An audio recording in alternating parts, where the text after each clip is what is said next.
Hello and welcome to all my champions. सारे champions को very very good morning. Good morning Aaradhya, good morning achievers, Vikram. सारे champions को very very good morning. हालचाल बता दीजिए, उसके बाद हम लोग प्रोनाउंस कंटिन्यू करते हैं। प्रोनाउंस का मैं अरेंजमेंट ऑफ प्रोनाउंस करवा रही थी। ठीक है, अरेंजमेंट ऑफ प्रोनाउंस में 2 3 1 1 2 3 करवाया है, यहाँ तक करवा दिया था मैंने। नॉर्मल सेंटेंस में 2 3 1 और कन्फेशन गलती एक्सेप्ट करने वाले सेंटेंस में 1 2 3। गुड मॉर्निंग सभी को, very very good morning.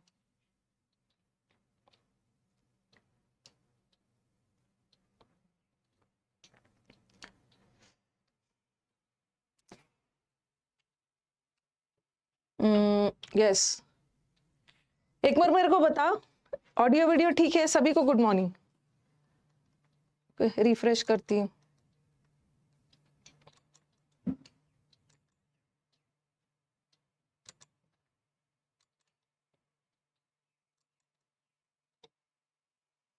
Good morning, good morning.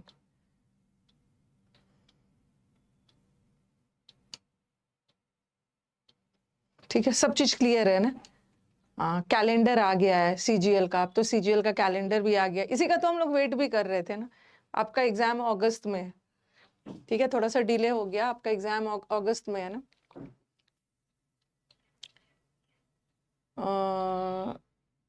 हाँ, सीडीएस एस्पिरेंट के लिए कोई टिप्स? सीडीएस एस्पिरेंट जैसे सीजीएल पढ़ रहे हो ना, वैसे ही सीडीएस भी पढ़ना है। कैलेंडर आ गया, वो सब के बारे में हम बात करेंगे, ठीक है। वो सब हम पहले तो हम लोग अपना सिलेबस कंप्लीट करें।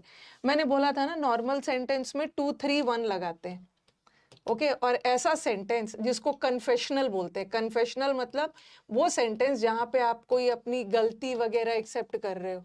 गलती एक्सेप्ट करने में आप पहले अपने आप को रखोगे, आप सॉरी मैं, आप और वो, लेकिन नॉर्मल सेंटेंस में आप वो एंड में, ठीक है। ये किया था हमने, ठीक है, ये किया था। और हाँ, इतने दूर तक तो हम लोग का कंप्लीट हो गया था। अब मैं आपको पोजेसिव मेरे को करवाना था। देखो एक मिनट देखना, आई का पोजेसिव क्या होता है, ध्यान से सुनना। I will do my work, I का पोजेसिव माई लगा दिया, ठीक है।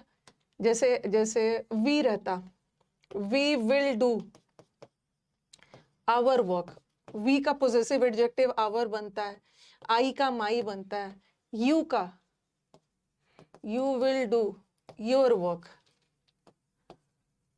ठीक है। यू का पोजेसिव योर बनता है, शी का possessive she will do her work, ठीक है। तो सबका पोजेसिव अलग अलग होता है ना। They will do their work, they का देयर बनता है, आई का माई बनता है, वी का आवर बनता है, यू का योर बनता है, शी का हर बनता है और दे का देयर बनता है। लेकिन ये तो इजी है क्योंकि सब सेंटेंस में एक एक प्रोनाउन आया है, ठीक है, एक एक प्रोनाउन आया है। इमेजिन करो कि अगर सेंटेंस में तीनों प्रोनाउन एक साथ आ जाए। पहले आप रखोगे यू, फिर third person 2 3 1 and I will do. अब देखना जरा सेंटेंस, ठीक है, सेंटेंस देखना। यू का यहां तो सिर्फ यू था तो आपने योर लगा दिया, ठीक है। ही था तो ही का हिज बनता है। यहाँ यहाँ पे तो एक एक था तो आपने एक एक पोजेसिव लगा दिया, बट यहाँ पे 3 आ गया, ठीक है। 3 प्रोनाउन एक साथ आ गया, तो ऐसे केस में आपको प्रॉब्लम होगा कि किसको देखकर लगाएंगे। अगर यू को देखते हैं तो योर होगा, ही को देखते हैं तो हिज होगा, और आई को देखते हैं तो माई होगा। तो किसको देखकर लगाना है? हाँ, थैंक यू एवरीवन। यूट्यूब पे भी मेरे टीम ने एक सरप्राइज प्लान किया था, मुझे नहीं पता था। Okay, we had wishes from all over India, starting from Kashmir to Kanyakumari. तो thank you so much for your lovely wishes.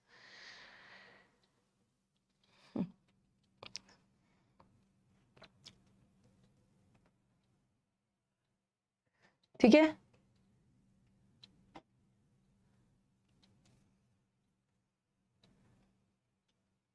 My mother नहीं होगा। I remember my mother's taking me, मेरा मदर का स्टेडियम ले जाना। मेरे क्या डाउट है इसमें? टेकिंग जीरेंड है और जीरेंड के पहले पोजेसिव केस, और नाउन का पोजेसिव केस बनाने के लिए अपोस्ट्रोफी एस लगा देना, ठीक है। तो चलो अब जरा सेंटेंस पे ध्यान देना, ठीक है। यू का पोजेसिव, कैलेंडर वगैरह और बाकी सब चीज के बारे में हम बाद में बात करेंगे, ठीक है। बाकी सब चीजों के बारे में बाद में बात करेंगे, पहले आप सेंटेंस पे ध्यान दो। अब बोलोगे कि मैम यहाँ तो एक एक था, तो हमने एक एक पोजेसिव देखा, तो यहाँ पे तो 3 है, आखिर किसको देख के लगाएं? यू को देखते हैं तो योर होगा, ही को देखते हैं तो हिज होगा, और माई को देखते हैं तो आई को देखते हैं तो माई होगा। कुछ बच्चों को लगेगा कि मैम जो वर्ब के नजदीक है उसको देखकर लगा दे तो माई होगा, कुछ को लगेगा कि सेंटेंस में जो पहले है उसको देखकर लगाएंगे तो क्या हो जाएगा? योर हो जाएगा, योर हो जाएगा। ऐसे केस में याद रखना, अगर मैं सिंपली ही को लगाती हूँ, ही का अगर हिज लगाती हूँ तो ये तो सिंगुलर हो गया, हिज सिंगुलर है ना। अगर हिज लगाती हूँ, अगर माई लगाती हूँ तो माई भी तो सिंगुलर है, ठीक है। अगर मैं माई लगाती हूँ तो माई भी सिंगुलर है, हिज लगाती हूँ तो हिज भी सिंगुलर है। लेकिन यहाँ तो हम 3 लोग की बात कर रहे हैं, हम तीनों मिल के काम करेंगे, यहाँ तो 3 लोग की बात हो रही है, तो इस एट एनी केस 3 लोगों में प्लूरल आना चाहिए, प्लूरल आना चाहिए। बट हिज तो सिंगुलर है तो ये तो होगा नहीं। माई भी, अकेला आई होता तो माई लगा देती, अकेला ही होता तो ये भी लगा देती। बट यू जो है ये सिंगुलर और प्लूरल दोनों है, यू का योर, यू सिंगुलर प्लूरल दोनों बनेगा, तो आपके दिमाग में आएगा यू लगा देंगे, देयर लगा देंगे, ऐसा कुछ नहीं होगा। रुको पहले बात को ध्यान से सुनो। अब दिमाग में क्वेश्चन आएगा कि ऐसे केस में आखिर किसको देखना है, पहला सब्जेक्ट को देखना है या वर्ब के नजदीक वाले को देखना है, आखिर देखना किसको है? तो इस केस में हम क्या करते हैं ना, हम टेबल देखते हैं। जैसे पहले टेबल में पहले कौन सा पर्सन आता है?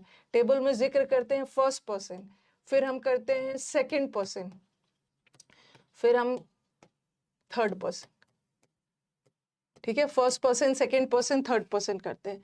तो फर्स्ट पर्सन में कौन आता है? आई और वी, सेकंड पर्सन में यू, और थर्ड पर्सन में ही, शी, दे, इट।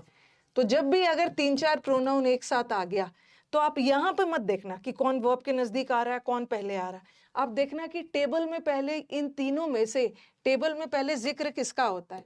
टेबल में जिक्र पहले फर्स्ट पर्सन का है। फर्स्ट पर्सन जो टेबल में पहले आता है उसके अकॉर्डिंग लगाना। तो आप बोलोगे कि मैम तो आई को देखते हैं, तो आई का तो माई हो गया, ठीक है, आई का तो माई हो गया, लेकिन माई तो सिंगुलर है, बट यहाँ 3 लोगों की बात हो रही है, तो लेकिन लगाना तो हमें टेबल में फर्स्ट पर्सन है उसके अकॉर्डिंग। तो आई का हमें प्लूरल कर देना, क्योंकि 3 लोगों की बात हो रही है। आई का प्लूरल क्या होता है? वी, और वी का ही आवर हो जाएगा, तो आंसर आवर होगा। मैंने ऑप्शन में दिया नहीं था, योर नहीं होगा, आवर होगा, आवर आवर।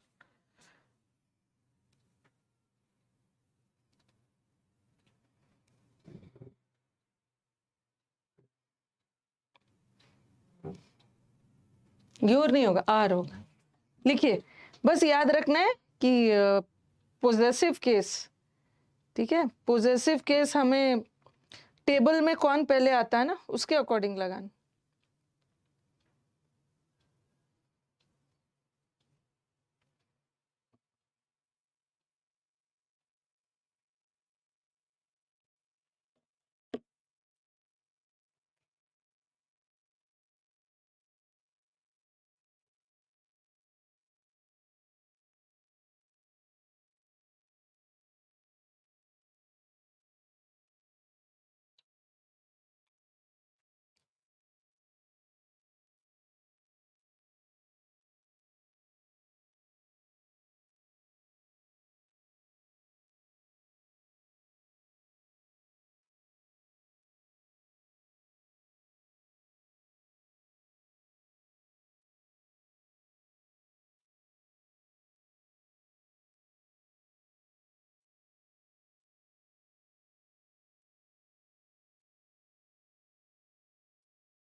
ठीक है,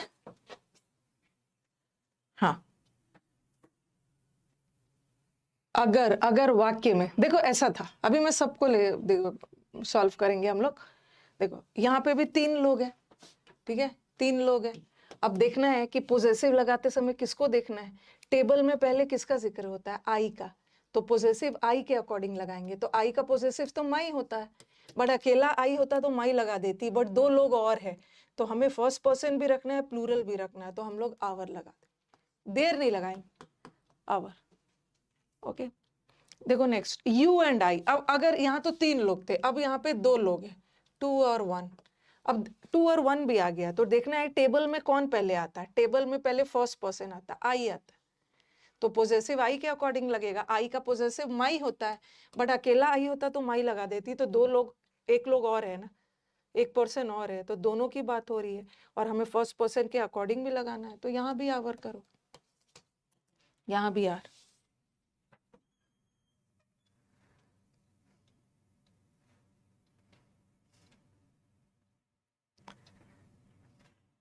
ठीक है, यहाँ भी आर। लिखते जाइए, थोड़ा फटाफट लिखिए।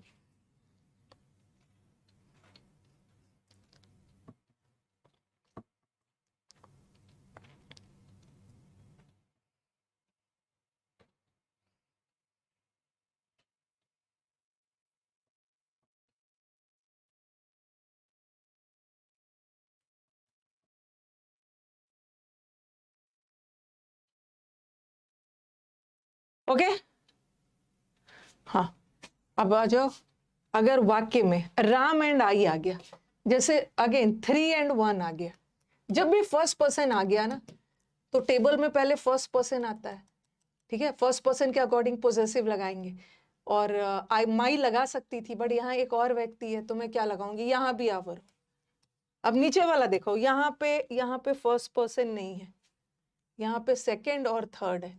और टेबल में कौन पहले आता है, टेबल में पहले सेकंड पर्सन आता है, फर्स्ट सेकंड, तो सेकंड पर्सन के अकॉर्डिंग लगाओ। अब आप बोलोगे कि मैम यहाँ तो एक व्यक्ति और है, आपको तो प्लूरल करना चाहिए ना, तो यहाँ पे मैंने योर को प्लूरल ही रखा है, क्योंकि यू एक ऐसा वर्ड है जिसका सिंगुलर भी होता है, प्लूरल भी रखा है। यहाँ योर को मैंने प्लूरल सेंस में रखा है। ठीक है, अब वर्ब वाला भी आ जाता है, ये तो सब्जेक्ट वर्ब में पढ़ा ही दिया मैंने। जब भी हमारा वाक्य एज वेल एज से जुड़ा है, हम किस सब्जेक्ट को देखते हैं, पहला वाला, और पहला वाला यू है, तो यू के साथ इज नहीं लगता है, आर लगता है, आर आर। अभी पढ़ते समय ना मत, स्ट्रैटेजी वगैरह हम लोग बाद में बात करेंगे। यूट्यूब पे मैं डिटेल में स्ट्रैटेजी बताऊंगी, वहां से आप देख लीजिएगा कैसे कैसे क्या करना है। स्टेनो का एग्जाम इस बार जल्दी कर दिया है,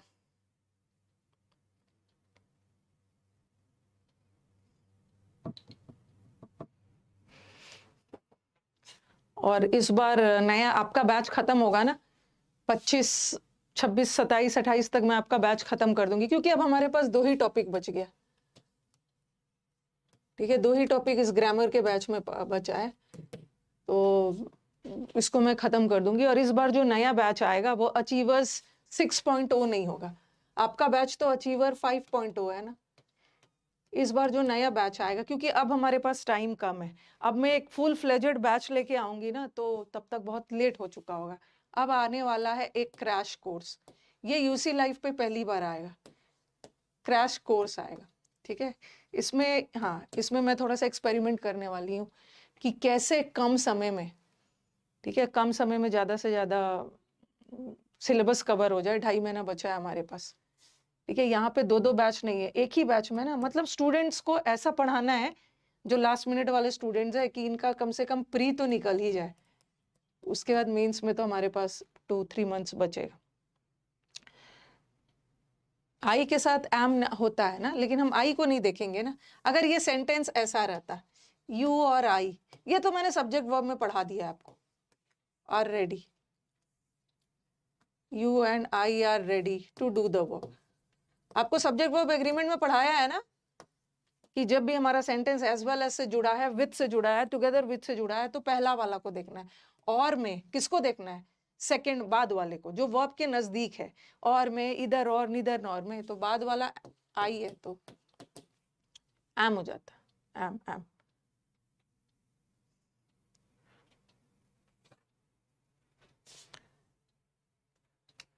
अगेन राम एंड, अभी एंड से जुड़ा है, और एंड में तो हम दोनों को देखते हैं ना, दोनों को देखेंगे तो आर होगा। और में किसको देखते हैं, जो वर्ब के नजदीक, वर्ब के नजदीक आई है तो एम होगा। ये तो सब्जेक्ट वर्ब का है।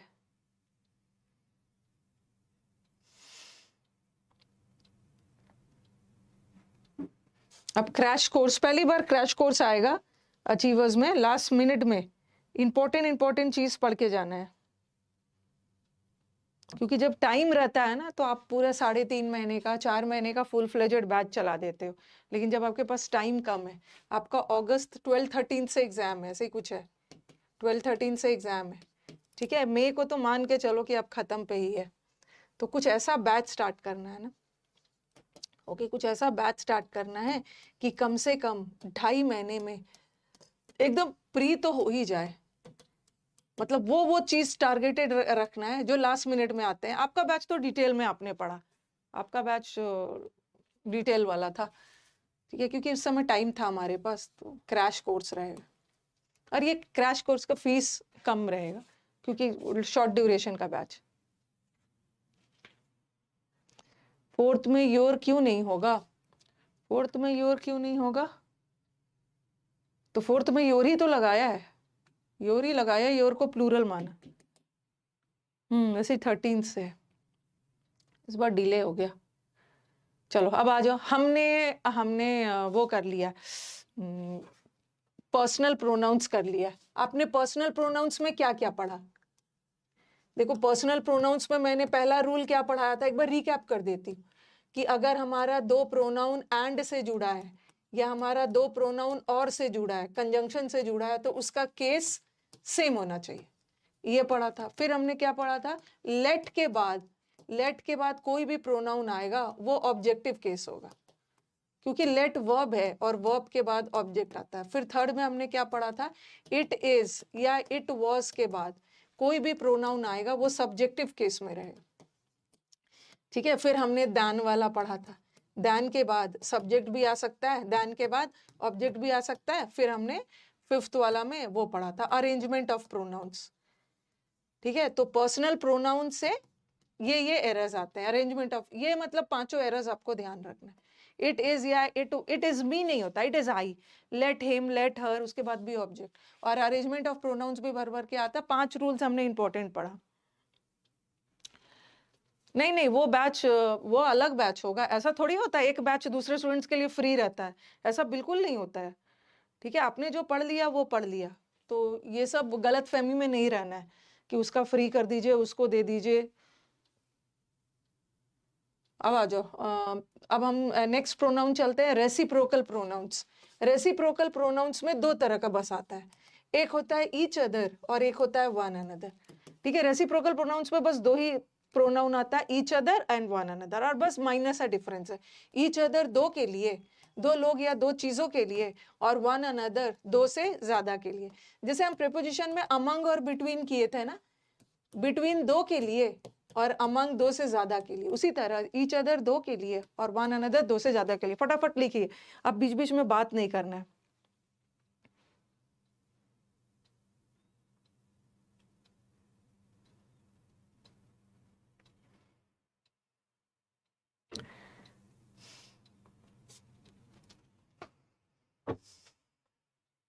अब हम लोग का नोटिफिकेशन आ गया है, अब प्रैक्टिस बैच को भी आप लोग अच्छे से करना शुरू करिए।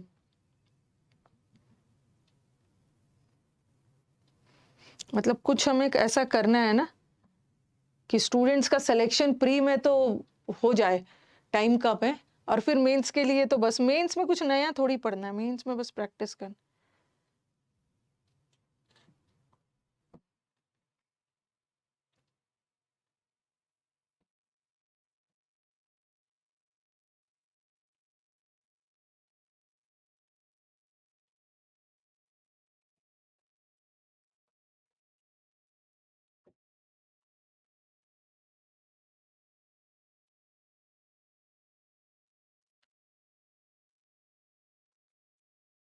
नेक्स्ट आ जाओ। अरे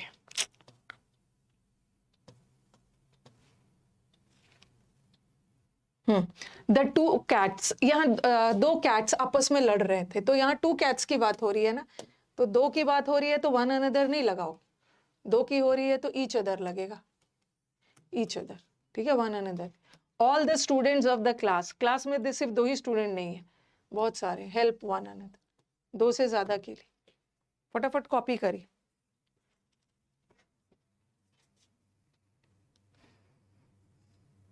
जनरली बैचेस ना हम लोग का 3:30 पौने 4 में ख़त्म हो जाता है, ये बैच में थोड़ा सा टाइम ज़्यादा लग गया।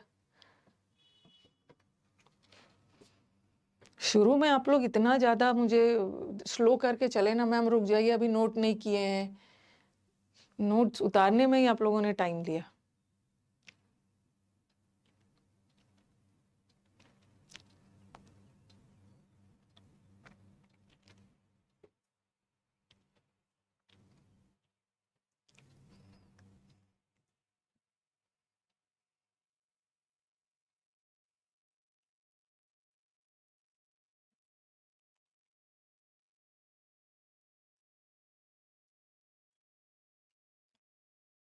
हो गया, नेक्स्ट आओ। ही वॉज सो अफ्रेड, ये प्रीवियस ईयर क्वेश्चन है। वो इतना डरा हुआ था कि उसके दोनों घुटने आपस में नॉक कर रहे थे। आपके पास कितने घुटने हैं?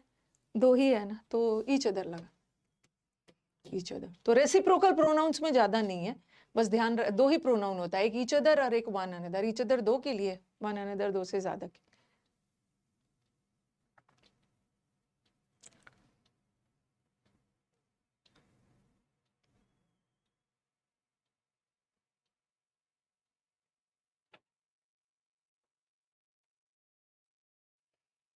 तो रिसीवर का स्पेलिंग गलत है यहाँ पे,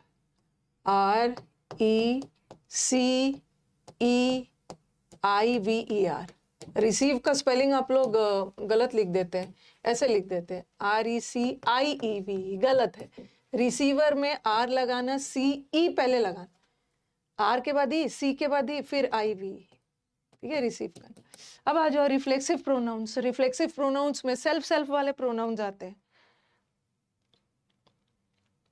बैच के बाद आकांक्षा डाउट आता है ना, अभी मैं डाउट बैच एक्टिव कर दूंगी, ठीक है। जब भी कोई बैच खत्म होता है ना, जनरली क्या होता है कि पढ़ाते वक्त स्टूडेंट्स के डाउट्स आते हैं, तो उस समय तो स्टूडेंट्स क्लास में आके पूछ लेते हैं। जब बैच खत्म हो जाता है तो फिर उन्हें डाउट पूछना होता है। अभी डाउट बैच सैटरडे एक्टिव हो जाएगा। पहले मैं कुछ सोच रही हूँ ना, आप लोगों का ग्रामर का क्लास भी सैटरडे भी कर दूं, ठीक है, ताकि आपका जल्दी सिलेबस हो जाए और आप अपना प्रैक्टिस में लग जाओ। क्लास में 2 ही स्टूडेंट थोड़ी होते हैं, क्लास में बहुत सारे स्टूडेंट्स होते हैं। तो रिफ्लेक्सिव प्रोनाउन कब यूज करते हैं? अब हम चलते हैं नेक्स्ट वाला, रिफ्लेक्सिव प्रोनाउन। जितने भी सेल्फ वाले प्रोनाउंस होते हैं ना, वो रिफ्लेक्सिव होते हैं, ठीक है। जैसे आई का बताया भी था, आई का माई सेल्फ बनता है, प्लूरल का FVES में बदल जाता है, इसका योर सेल्फ बनता है। और यू तो सिंगुलर प्लूरल दोनों होता है, तो यू का योर सेल्फ भी होता है और यू का योर सेल्फ भी होता है, दोनों। और देम प्लूरल है, दे प्लूरल है ना, तो दे का प्लूरल बनेगा देमसेल्फ। अब दिमाग में आएगा कि मैम रिफ्लेक्सिव प्रोनाउन का यूज कब करते हैं, ठीक है। रिफ्लेक्सिव प्रोनाउन आखिर कब यूज करते हैं? जनरली हमारे सेंटेंस में सब्जेक्ट अलग होता है और ऑब्जेक्ट अलग होता है। जैसे मैंने लिखा the cat killed the rat, cat ने रैट को मार डाला, कैट ने रैट को मार डाला। फिर अगर मुझे प्रोनाउन डालना है, the cat killed it, it किसके लिए डाला है मैंने? ये रैट के लिए, ये रैट एनिमल है, एनिमल के लिए इट डालते हैं, ठीक है। तो यहाँ पे देख रहे हो सब्जेक्ट अलग है, काम कैट कर रहा है और उसका इफेक्ट रैट पे पड़ रहा है, तो कैट सब्जेक्ट है, ठीक है, वाक्य का सब्जेक्ट है और ये ऑब्जेक्ट है। अगेन कैट वाक्य का सब्जेक्ट है और जिस रैट को मारा ये ऑब्जेक्ट है, और इट को हम एज एन ऑब्जेक्ट लिख सकते हैं, ठीक है। लेकिन रिफ्लेक्सिव हर वाक्य में सब्जेक्ट अलग होता है, ऑब्जेक्ट अलग होता है। बट रिफ्लेक्सिव प्रोनाउन का यूज हम कब करते हैं? जब वाक्य में doer as well as receiver same person हो, तो वहां पे रिफ्लेक्सिव प्रोनाउंस का यूज होता है, ठीक है। रिफ्लेक्सिव प्रोनाउंस का यूज होता है। तो आप डूअर किसको बोलते हैं? डूअर को ही दूसरे शब्दों में सब्जेक्ट बोलते हैं, ठीक है। तो आप ऐसे लिख सकते हो reflexive pronoun it is used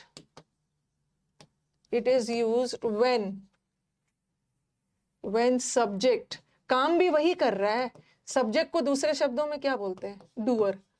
when subject and object जब हमारे वाक्य का सब्जेक्ट ही ऑब्जेक्ट है, काम सब्जेक्ट नहीं किया और उसका प्रभाव भी उसी पे पड़ा, तो जब हमारे काम का सब्जेक्ट और ऑब्जेक्ट सेम हो, ठीक है, सब्जेक्ट मतलब जो काम करता है और जो उस काम के प्रभाव को रिसीव करता है उसको ऑब्जेक्ट बोलते हैं। तो जब हम रिफ्लेक्सिव प्रोनाउंस का यूज कब करते हैं? जब वाक्य में डूअर और रिसीवर सेम हो या हमारे वाक्य का सब्जेक्ट और ऑब्जेक्ट सेम हो, तो उस केस में हम रिफ्लेक्सिव प्रोनाउन का यूज करते हैं। मतलब काम भी उसी व्यक्ति ने किया और उस काम का प्रभाव भी उसी पे पड़ा। When it is used when subject and object is the same person, ठीक है।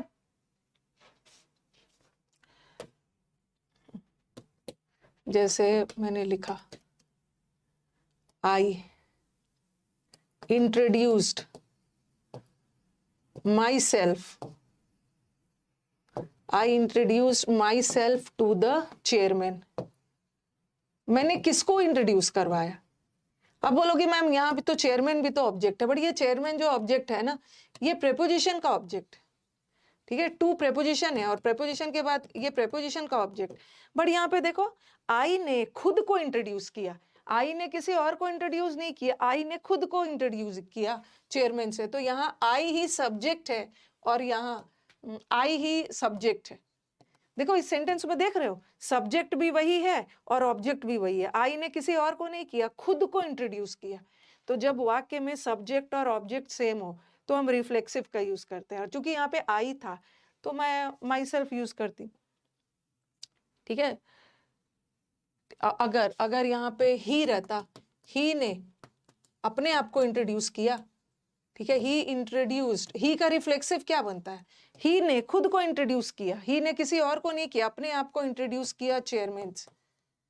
अगर दे रहता तो मैं देमसेल्व्स लगाती। तो यहाँ पे देख रहे हो रिफ्लेक्सिव प्रोनाउन का यूज कब करते हैं? रिफ्लेक्सिव प्रोनाउन का यूज तब करते हैं ना जब वाक्य का सब्जेक्ट और ऑब्जेक्ट सेम हो। मतलब काम ये किसी और को इंट्रोड्यूस नहीं कर रहा है, ये खुद को इंट्रोड्यूस कर रहा है चेयरमैन से। माई सेल्फ भी, माई सेल्फ आई सब्जेक्ट है और उसी का माई सेल्फ ऑब्जेक्ट है। और आप बोलोगे मैम ये भी तो ऑब्जेक्ट है, बट ये तो प्रेपोजिशन का ऑब्जेक्ट। ऐसे ही हम रिफ्लेक्सिव प्रोनाउंस नहीं लगा देते हैं। रिफ्लेक्सिव प्रोनाउंस का यूज तब करेंगे जब डूअर और रिसीवर सेम हो, जब वाक्य का सब्जेक्ट ही ऑब्जेक्ट हो, जब वाक्य में काम भी वही कर रहा है, उस काम का प्रभाव भी उसी पे पड़ रहा है। अब इसको लिखो फिर और बता रही। ही इंट्रोड्यूस, ही का हिमसेल्फ, शी रहता तो शी इंट्रोड्यूस्ड हरसेल्फ, ठीक है। They introduced themselves. इसको लिखिए फिर और भी करते हैं।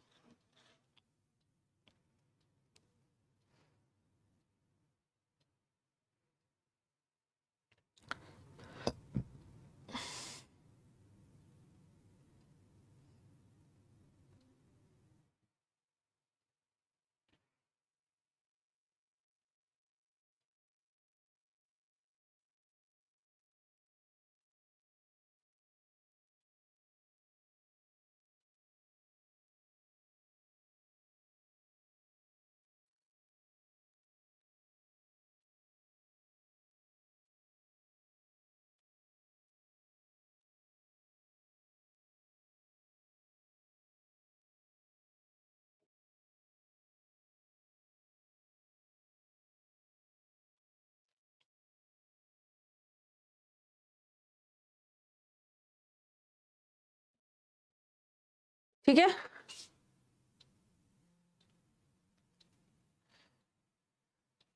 ओके। अगर ये सेंटेंस ऐसा रहता, देखो ये तो मैंने लिखा कि आई ने खुद को इंट्रोड्यूस किया, आई इंट्रोड्यूस्ड माई सेल्फ, ठीक है। I introduce myself to the chairman, ये तो सही है कि मैंने अपने आप को किया इंट्रोड्यूस, और अपने आप को किया तो माई सेल्फ लगाओगे, रिफ्लेक्सिव प्रोनाउन यूज होगा। अगर ऐसा रहता ना आई इंट्रोड्यूस्ड मी, तो ये गलत होता, क्योंकि मी तो ऑब्जेक्ट है, ऑब्जेक्टिव केस है, और ये रिफ्लेक्सिव है। हम रिफ्लेक्सिव का यूज कब करते हैं? जब डूअर और रिसीवर सेम है। मैंने खुद को किया ना, तो मी मत लगाना, क्योंकि मी ऑब्जेक्टिव केस हो गया, क्योंकि आई सब्जेक्ट है और आई ही ऑब्जेक्ट है। जब सब्जेक्ट ऑब्जेक्ट सेम हो तो रिफ्लेक्सिव का यूज करना। अगर मैं ऐसा लिखती, I introduced himself to the chairman, ठीक है, I introduced himself to the chairman, ये वाक्य गलत होता है। ठीक है, क्योंकि ये वाक्य गलत है। यहाँ आई ने खुद को किया, और जब आई ने खुद को किया तो रिफ्लेक्सिव प्रोनाउन लगाना, बट यहाँ पे आई ने खुद को नहीं किया। ठीक है, यहाँ आई ने खुद को नहीं किया, किसी तीसरे को चेयरमैन से इंट्रोड्यूस करवाया, किसी दूसरे व्यक्ति को करवाया। इसका मतलब है कि यहाँ का सब्जेक्ट अलग है और यहाँ का ऑब्जेक्ट अलग है। यहाँ तो आई ने खुद को किया, बट यहाँ आई ने किसी और को चेयरमैन से इंट्रोड्यूस करवाया, और जब सब्जेक्ट और ऑब्जेक्ट अलग हो गया तो रिफ्लेक्सिव का यूज नहीं होगा, सिंपली हिम लगा देना, ऑब्जेक्टिव लगा हिम। अब कुछ बच्चों के दिमाग में ऐसा भी आएगा, कुछ के दिमाग में ऐसा भी आएगा कि मैम ऐसा भी तो कर सकते हैं, जैसे आई इंट्रोड्यूस्ड हिमसेल्फ है। ठीक है, कुछ के दिमाग में ये भी आएगा कि मैम आपने हिमसेल्फ को हिम में बदला। हम ऐसा भी तो कर सकते हैं, हम ऐसा भी तो कर सकते हैं, हिमसेल्फ को हिमसेल्फ रखते हैं और आई को ही में बदल देते हैं। अब तो करेक्ट हो गया ना, ही का रिफ्लेक्सिव हिमसेल्फ है, बट हम ऐसा नहीं कर सकते हैं। ऐसा करेंगे ना तो सेंटेंस का मीनिंग पूरी तरह से चेंज हो जाएगा, और हमें किसी हाल में जब एरर को सुधारना है, जो एरर आया है, बट किसी हाल में मीनिंग नहीं बदलना है। जब वाक्य में बोला जा रहा है कि मैंने किसी और को इंट्रोड्यूस करवाया, और यहाँ पे आपने मीनिंग बदल दिया, ही ने खुद को इंट्रोड्यूस किया, तो आप ऐसा नहीं कर सकते हो। ही ने खुद को इंट्रोड्यूस किया तो मीनिंग बदल जाएगा। जब बोल रहा है कि आई ने अपने आप को मतलब आई ने किसी और को करवाया ना, तो आप हिम रखोगे, हिम। ओके,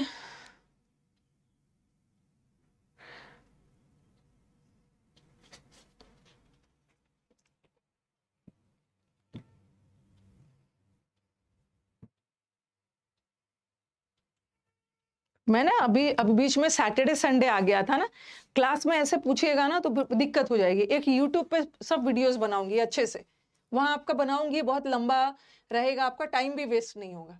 स्टेनो वाले को अब क्या करना है, ठीक है, स्टेनो तो सोच रहे थे कि हमारा एग्जाम जनरली अक्टूबर नवंबर में, स्टेनो का नवंबर दिसंबर में होता है, इस बार उनका जल्दी आ गया, क्या करना है, सबका अलग अलग बताओ। वहां पे से आप डिटेल में देख लेना ना। आई ने, यहाँ आई ने किसी और को किया है ना, तो रिफ्लेक्सिव मत लगाना, सिंपली हिम लगाना। तो यही था कि रिफ्लेक्सिव प्रोनाउन का यूज हम तब करते हैं जब डूअर और रिसीवर सेम पर्सन हो। डूअर और रिसीवर सेम पर्सन।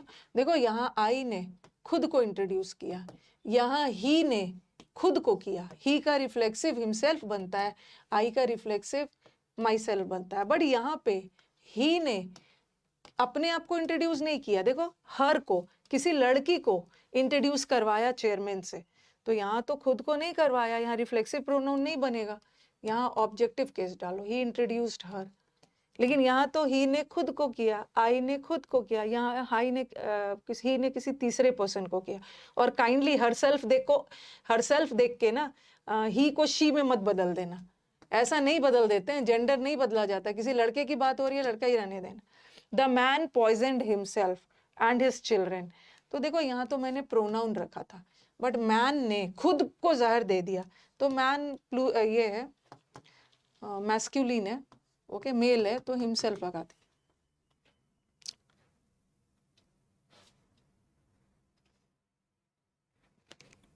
अच्छे से वहां पे डिटेल में पढ़े, बताऊंगी कैसे कैसे क्या करना।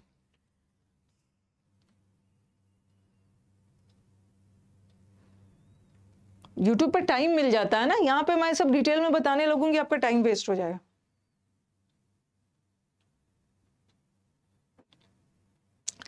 ये मैं एक्सपेरिमेंट करने वाली हूँ।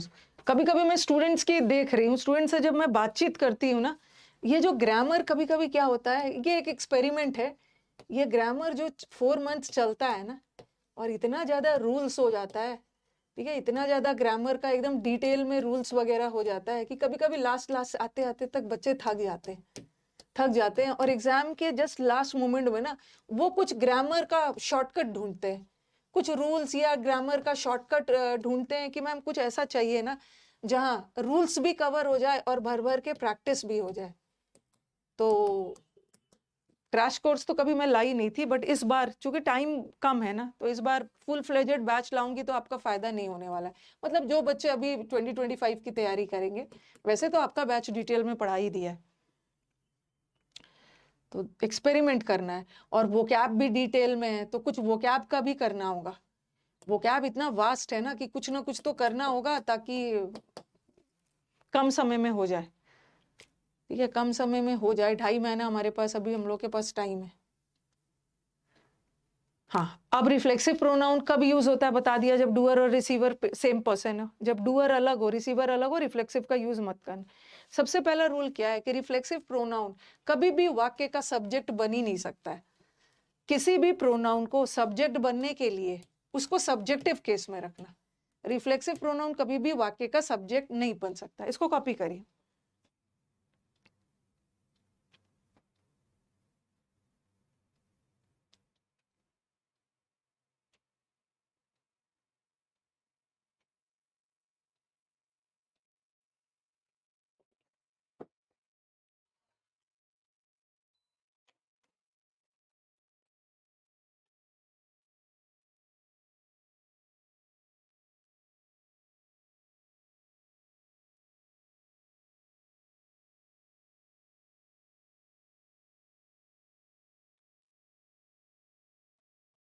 रिफ्लेक्सिव प्रोनाउन कभी भी वाक्य का सब्जेक्ट नहीं होता है। किसी भी प्रोनाउन को सब्जेक्ट बनने के लिए सब्जेक्टिव केस चाहिए। ठीक है, हो गया।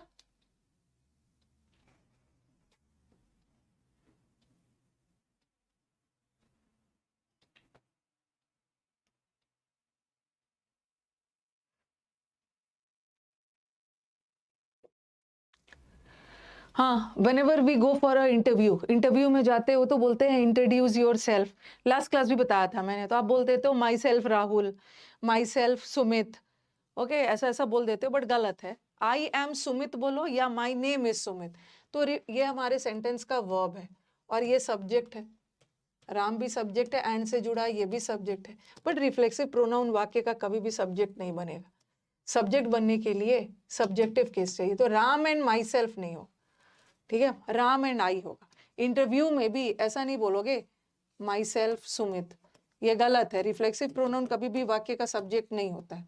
ऐसा बोलना, पूरा बोल देना। इंटरव्यू वगैरह में बोला जाता है कि अपने आप को इंट्रोड्यूस करिए, आई एम सुमित बोलना या माई नेम इज सुमित।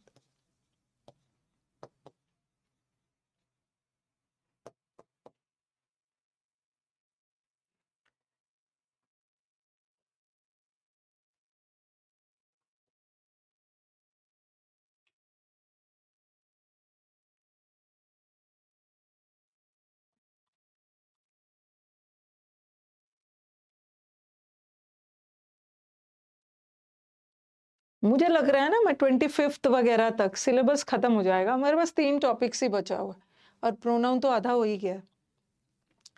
परसों कल तो नहीं, लेकिन मैं हड़बड़ाना नहीं है। अब ऐसा नहीं आ गया कि नोटिफिकेशन आ गया जल्दी जल्दी कर देना है।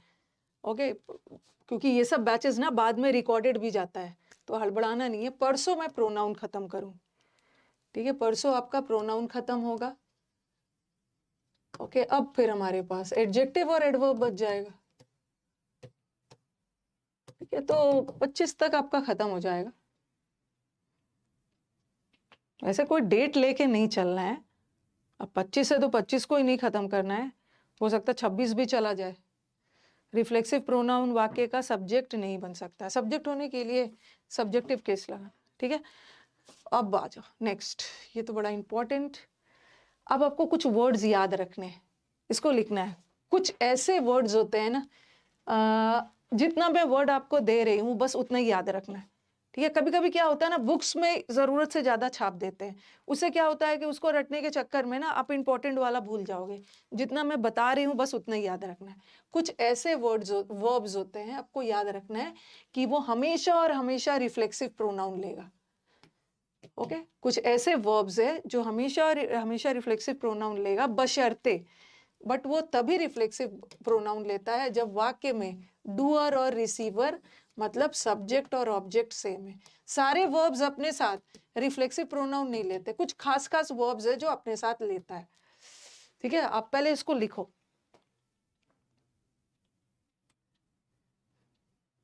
वो मैं बैचेस में कभी हड़बड़ाती नहीं हूँ, कि मुझे पता है कि ये सब बैचेस बाद में रिकॉर्डेड जाएगा, हड़बड़ाना नहीं है। लाइफ में हड़बड़ी नहीं की है मैंने कभी भी।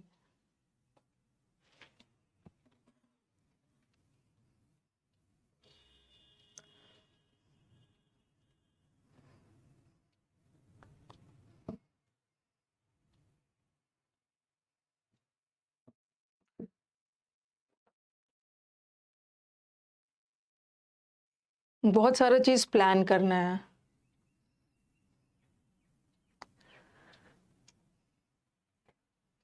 ओके, कुछ ऐसे वर्ब्स होते हैं जो हमेशा अपने साथ रिफ्लेक्सिव प्रोनाउन लेगा, बट याद रखना है रिफ्लेक्सिव भी कब लेगा, जब डूअर और रिसीवर सेम।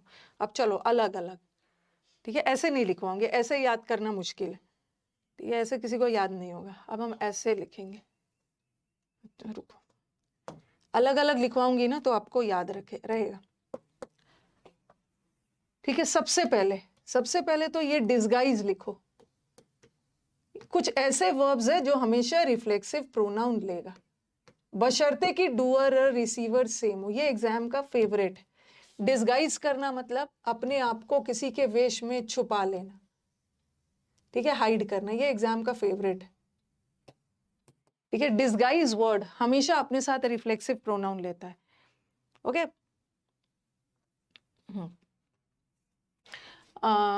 ऐसा लगा के दे देंगे, जैसे ही डिस्गाइज्ड।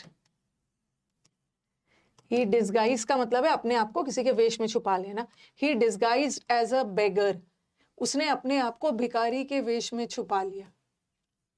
और ये सेंटेंस गलत है, क्योंकि डिस्गाइज वर्ड जहां भी आ गया वो हमेशा रिफ्लेक्सिव लेगा, क्योंकि उसने अपने आप को छुपाया, ठीक है, अपने आप को छुपाया। तो ही डिस्गाइज वर्ड हमेशा रिफ्लेक्सिव लेगा। ही का रिफ्लेक्सिव हिमसेल्फ। ये एग्जाम का फेवरेट है, ये मिलेगा, ओके। दूसरा एग्जाम का फेवरेट वर्ड है अवेल। मतलब ये तो very very important, very very important. Avail करने का मतलब होता है मौके का फायदा उठाना। हिंदी में लिख लो, अवेल करना मतलब make the use of opportunity. Hindi में लिख लीजिए, जैसे डिस्काउंट अवेल करते हैं ना, कोई डिस्काउंट वगैरह है उसका फायदा उठा रहे। कल मदर्स डे का हर जगह डिस्काउंट था, फायदा उठा लिया। Make the use of opportunity, Hindi में लिख लो, मौके का फायदा उठाना। ये तो वेरी वेरी इंपॉर्टेंट, ये वेरी वेरी इंपॉर्टेंट है। तो अवेल करने का से याद रखना है, ये इंपॉर्टेंट है। एक तो अवेल वर्ड हमेशा रिफ्लेक्सिव लेता ही लेता है, ठीक है, लेगा ही रिफ्लेक्सिव प्रोनाउन। और दूसरा सिर्फ एक और एरर डालते हैं, अवेल के साथ हमेशा ऑफ प्रेपोजिशन का यूज होता है, ऑफ का यूज होता है।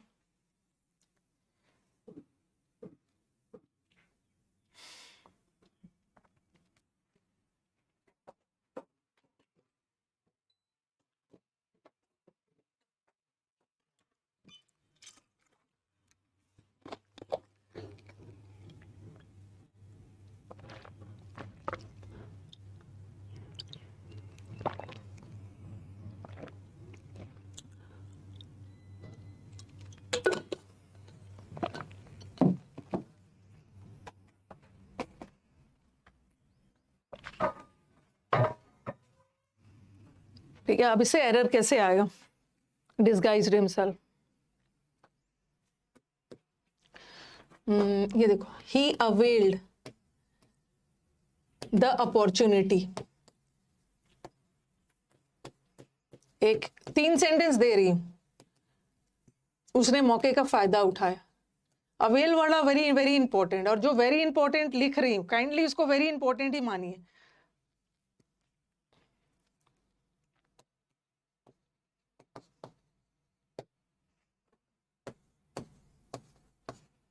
He availed of the opportunity। और नीचे जगह नहीं है, ऊपर लिख रही हूँ, यहाँ पे लिख रही हूँ। और एक ये पहला है, दूसरा है, और ये तीसरा। He availed हिमसेल्फ ऑफ, दिख रहा होगा, द अपॉर्चुनिटी। देखो पहला वाला सेंटेंस रॉन्ग है, दूसरा वाला भी रॉन्ग है, ठीक है, पहला वाला भी रॉन्ग है, दूसरा भी रॉन्ग है, क्योंकि अवेल वर्ड हमेशा अपने साथ रिफ्लेक्सिव लेता है और ऑफ लेता है। चलो यहाँ ऑफ तो लगा दिया, ठीक है, ऑफ लगाया, बट रिफ्लेक्सिव को गायब कर दिया ना, तो ये भी गलत है। तो सबसे पहले रिफ्लेक्सिव लगाना, ही का रिफ्लेक्सिव हिमसेल्फ, और ऑफ भी लगाना, दोनों चाहिए, दोनों दोनों।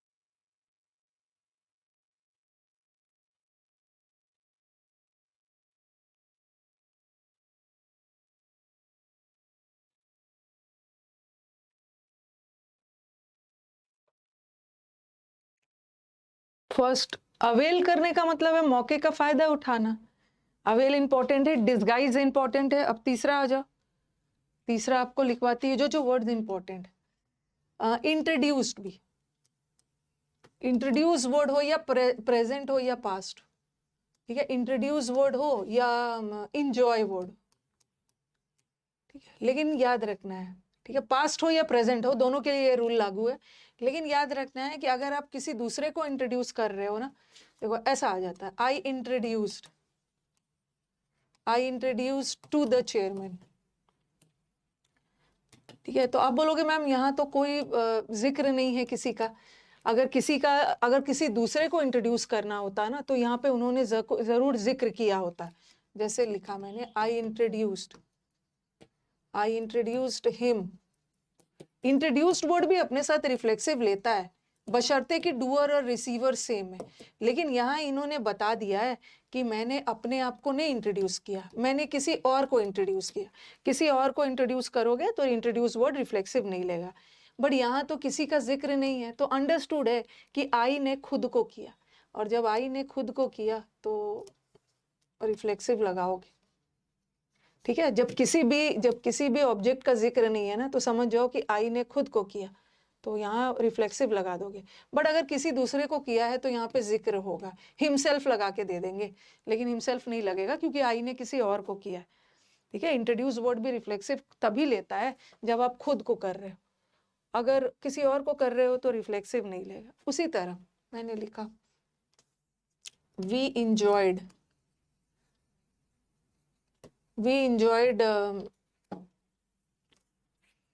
एट द पार्टी,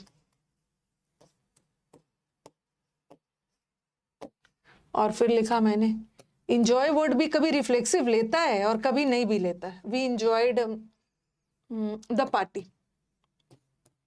जरा सेंटेंस देखना, सेंटेंस का सेंस देखो, यहाँ पे है at the party. At the party मतलब हमने पार्टी में अपने आप को इंजॉय किया, ठीक है। एट द पार्टी मतलब पार्टी वाले स्थान पे हमने अपने आप को एंजॉय किया, बट यहाँ तो हमने पार्टी को एंजॉय किया, तो ये हमारे वाक्य का सब्जेक्ट है और ये हमारे वाक्य का वर्ब है। और आपने क्या को एंजॉय किया, ठीक है, आपने क्या को एंजॉय किया, क्या क्या का जवाब आ रहा है, इसका मतलब है नाउन है, और नाउन ही तो ऑब्जेक्ट होता है। तो यहाँ देखना, यहाँ का सब्जेक्ट अलग है, यहाँ का ऑब्जेक्ट अलग है। आपने क्या एंजॉय किया, अपने पार्टी को एंजॉय किया, और जब भी क्या का जवाब आ रहा है, व्हाट का जवाब आ रहा है, इसका मतलब है कि वो नाउन है, और नाउन ही ऑब्जेक्ट होता है। यहाँ पे आपने क्या एंजॉय किया, पार्टी को एंजॉय किया। यहाँ आपने अपने आप को नहीं एंजॉय किया, पार्टी को एंजॉय किया, सब्जेक्ट अलग है, ऑब्जेक्ट अलग। बट एट द पार्टी आपने पार्टी वाले जगह में, यहाँ पार्टी को एंजॉय नहीं किया, पार्टी वाले जगह में अपने आप को एंजॉय किया, तो यहाँ पे रिफ्लेक्सिव लगाओगे। वी इंजॉयड आवरसेल्व्स, हमने अपने आप को एंजॉय किया पार्टी में, बट यहाँ पे पार्टी को किया, तो यहाँ इंजॉयड वर्ड नीचे वाला में रिफ्लेक्सिव नहीं लेगा, ऊपर वाला में लेगा।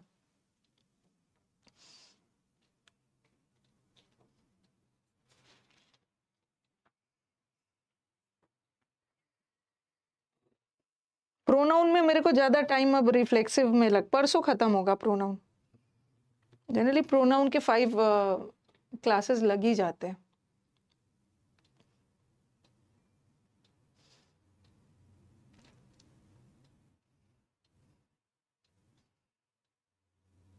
सैटरडे को भी क्लास डाल दूं।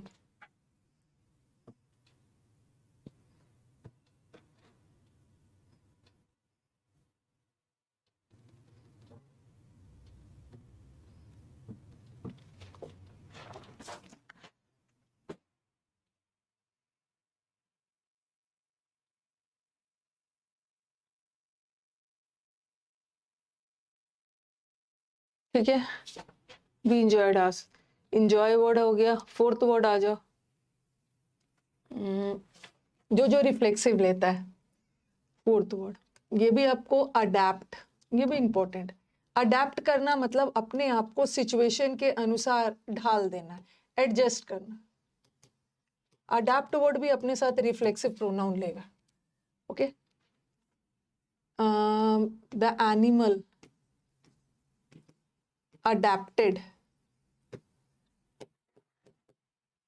to the surrounding, इस जानवर ने अपने आप को वातावरण के अनुकूल ढाल लिया। सराउंडिंग्स, या मैंने लिखा ही adapted, adapt वर्ड भी रिफ्लेक्सिव लेगा। he adapted to the new environment, नए वातावरण में उसने अपने आप को के अनुकूल अपने आप को ढाल लिया। अडेप्ट वर्ड भी जहां आ गया वो भी अपने साथ रिफ्लेक्सिव लेगा। अभी हम लोग कुछ कुछ ऐसे वर्ब्स है जो हमेशा अपने आप को रिफ्लेक्सिव लेता है। तो एनिमल ने अपने आप को ढाला ना, तो ये एनिमल के लिए हिमसेल्फ तो नहीं लगाएंगे, अडेप्ट वर्ड यहाँ पे रिफ्लेक्सिव लेगा। बहुत सारे एनिमल होते तो मैं देमसेल्व्स लगाती, ठीक है, इट का प्लूरल देम होता है, बट यहाँ एक ही एनिमल की बात करें। उसी तरह ही ने किसी और को नहीं ढाला, अपने आप को ढाला, तो अडेप्ट वर्ड यहाँ रिफ्लेक्सिव लेगा। ही अडेप्टेड हिमसेल्फ, ठीक है, द एनिमल अडेप्टेड इटसेल्फ, तो अडेप्ट वर्ड भी आता है।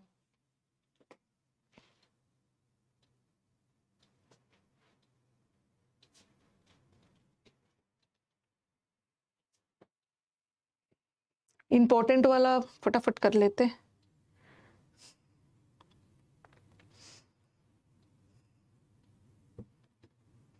आपका बैच तो टाइम से खत्म हो रहा है, आपके पास प्रैक्टिस के लिए कितना ज्यादा टाइम है।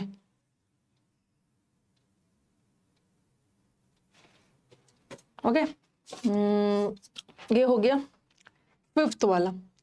अब यहाँ पे बच्चे कंफ्यूज हो जाते हैं। एब्सेंट वर्ड अगर वर्ब का काम कर रहा है, ठीक है, मैंने लिखा था ना कुछ ऐसे वर्ब्स जो रिफ्लेक्सिव लेते हैं, ठीक है, तो हर जगह मैं वर्ब का काम करवा रही हूँ ये सब वर्ड को, लेकिन एब्सेंट एक ऐसा वर्ड है जो वर्ब का भी काम करता है और एडजेक्टिव का भी करता है, ठीक है, वर्ब एडजेक्टिव दोनों का करता है। जब वर्ब का काम करेगा तब रिफ्लेक्सिव लेगा, क्योंकि मैंने अभी जो ऊपर रूल लिखवाया है उसमें क्या लिखवाया, कुछ ऐसे वर्ब्स जो अपने साथ रिफ्लेक्सिव लेते हैं।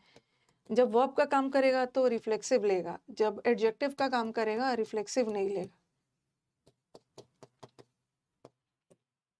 रिफ्लेक्सिव नहीं लेगा।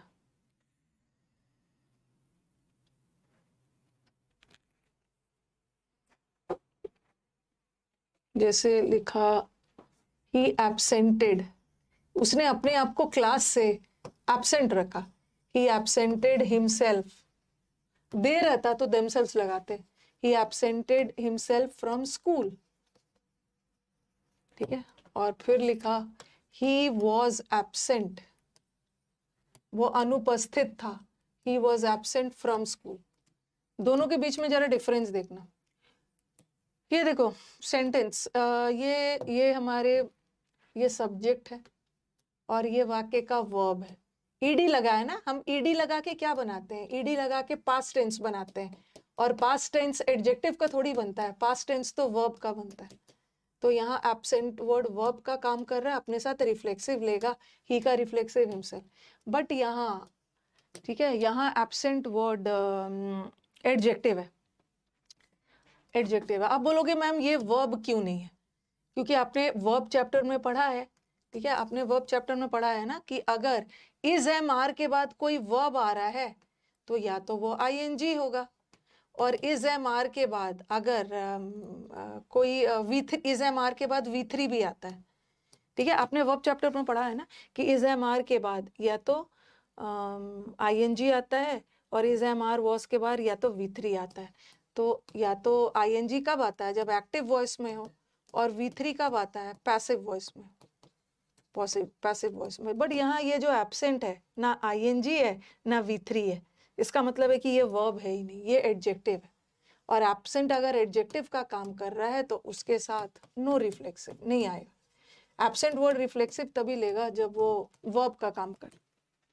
ठीक है, और आप बोलोगे कि मैम हम यहाँ पे आईएनजी वॉज V3 लगा सकते हैं। हम V3 नहीं लगा सकते हैं क्योंकि सेंटेंस पैसिव में चला जाएगा ना, उसको कोई एब्सेंट नहीं किया, वो खुद एब्सेंट कर रहा है, तो यहाँ तो V3 लग ही नहीं सकता, पैसिव नहीं जा सकता है। और दूसरा बोलोगे कि मैम आईएनजी लगा दे, क्योंकि एब्सेंट करना एक स्टेटिव वर्ब है और स्टेटिव वर्ब का आईएनजी बनता ही नहीं है, तो ना यहाँ आईएनजी होगा ना V3 होगा, ये वर्ब है ही नहीं, अनुपस्थित है, ये एडजेक्टिव था। एडजेक्टिव है तो रिफ्लेक्सिव मत लगाना, अगर वर्ब है तो लगा दे। स्टेट बता रहा है वो अनुपस्थित था। एब्सेंट वर्ड का याद रखना है, बुक में लिख देते हैं ना कि एब्सेंट वर्ड भी हमेशा रिफ्लेक्सिव लेता है, बट वो ये नहीं लिखते हैं। एब्सेंट वर्ड रिफ्लेक्सिव तब लेता है ना जब वर्ब का काम कर रहा है। अब बच्चा हमारा यहाँ कंफ्यूज होकर रिफ्लेक्सिव लगाने लगेगा, यहाँ जरूरत नहीं है क्योंकि एडजेक्टिव है।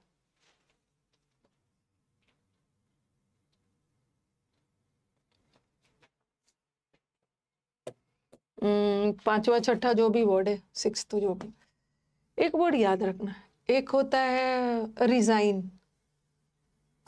रिजाइन का दो मतलब होता है, एक आप ऑफिस से रिजाइन करते हो, ऑफिस वगैरह में आपने रिजाइन कर दिया, अगर ऑफिस से रिजाइन कर रहे हो तो वहां पे नो रिफ्लेक्सिव होगा, कोई रिफ्लेक्सिव नहीं चाहिए। बट एक रिजाइन करने का मतलब होता है सरेंडर करना, सरेंडर, आत्मसमर्पण कर देना, हार मान लेना। ठीक है, हार मानना, गिव अप कर देना, जिसको हिंदी में बोलते हैं ना गिव अप कर दिया, हार मान लेना, हार मानना। हार मानने वाले सेंस में हो तो वहां पे रिफ्लेक्सिव लगेगा। तो यही डिफरेंस होता है टीचर के नोट्स में और बुक्स में। बुक्स में उतना डिटेल में कभी कभी नहीं मिल पाता है। जिसने भी बैच परचेस किया है आप सब रिकॉर्डेड देखेंगे, लाइव आके टाइम क्यों वेस्ट करोगे, रिकॉर्डेड अपने स्पीड में देख सकते हो। लिखा ही रिजाइंड हिमसेल्फ फ्रॉम जॉब, और ही रिजाइंड हिमसेल्फ टू फेट, उसने अपने आप को तकदीर के हवाले कर दिया, हार मान लिया, उसने सरेंडर कर दिया। तो ऊपर वाला तो ऑफिस वाला रिजाइन है ना, और ऑफिस वाला रिजाइन है तो उसके साथ रिफ्लेक्सिव मत लगाना, नो रिफ्लेक्सिव। बट यहाँ तो उसने आपको सरेंडर कर दिया, गिव अप कर दिया, वहां पे लगाना, वहां पे लगाना। परचेज का स्पेलिंग क्या क्या लिखते हो आप लोग, परचेज किया है मतलब ये PUR,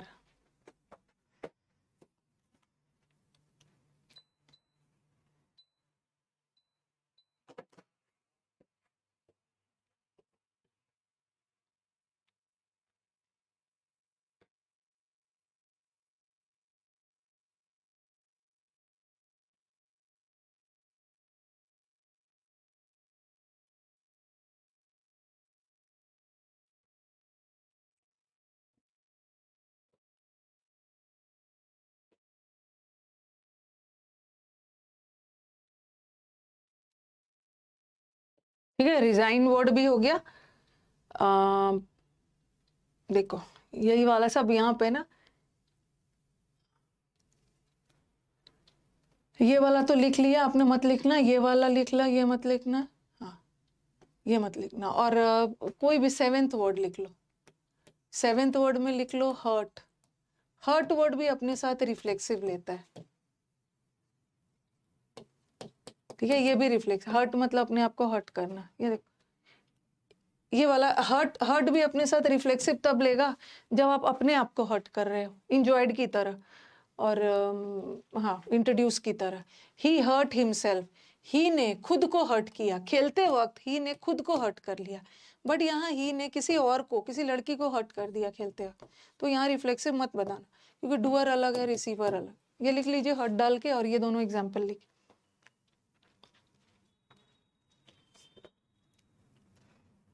हाँ, क्लोज टेस्ट के बैच में लाइव आ सकते हैं।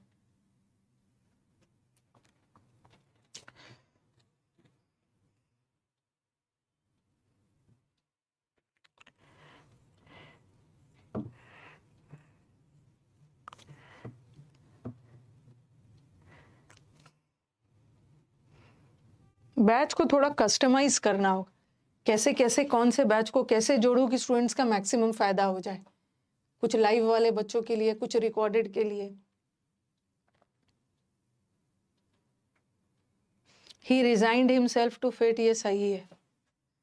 ओके, हर्ट भी अगर अपने आप को हर्ट कर रहे हो तो रिफ्लेक्सिव लगाना, लेकिन किसी दूसरे को हर्ट कर रहे हो तो रिफ्लेक्सिव हटा देना, सेल्फ हटा देना, हर लगा।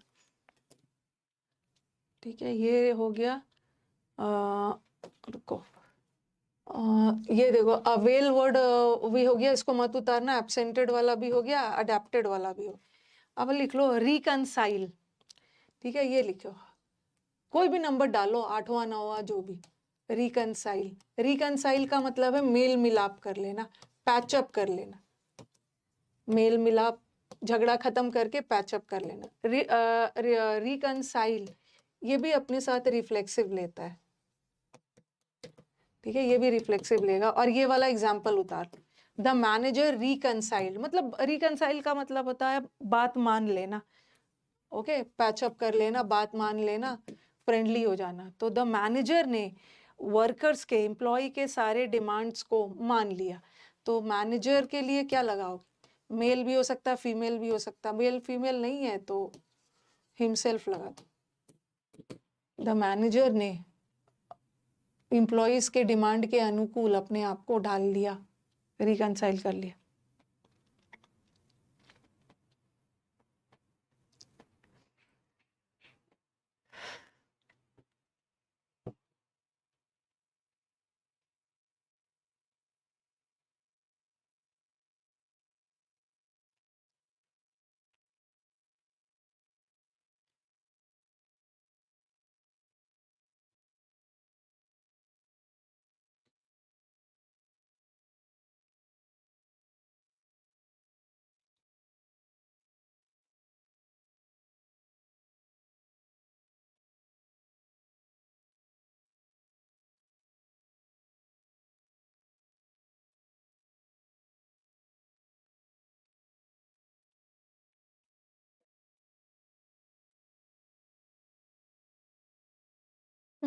रुको, और भी बचा नहीं है ना।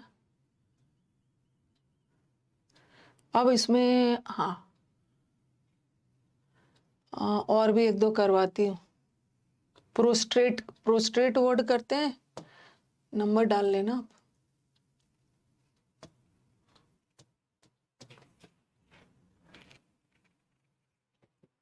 नाइन 10 जो भी हो, ये भी आता है। प्रोस्ट्रेट, प्रोस्ट्रेट का मतलब है किसी के सम्मान में झुकना, दंडवत करना, सामने झुकना। ओके, टू बो, बो का मतलब होता है बो डाउन करना, सम्मान में, टू बो इन रिस्पेक्ट। किसी के सम्मान में, रिस्पेक्ट में, हम किसी के आगे झुक रहे हैं, रिस्पेक्ट कर रहे हैं। तो ही प्रोस्ट्रेटेड, ही प्रोस्ट्रेटेड बिफोर हिज मास्टर, अपने मास्टर के सामने उसने सम्मान में झुकना। तो प्रोस्ट्रेटेड वर्ड भी हमेशा अपने साथ रिफ्लेक्सिव लेगा। ही प्रोस्ट्रेटेड हिमसेल्फ।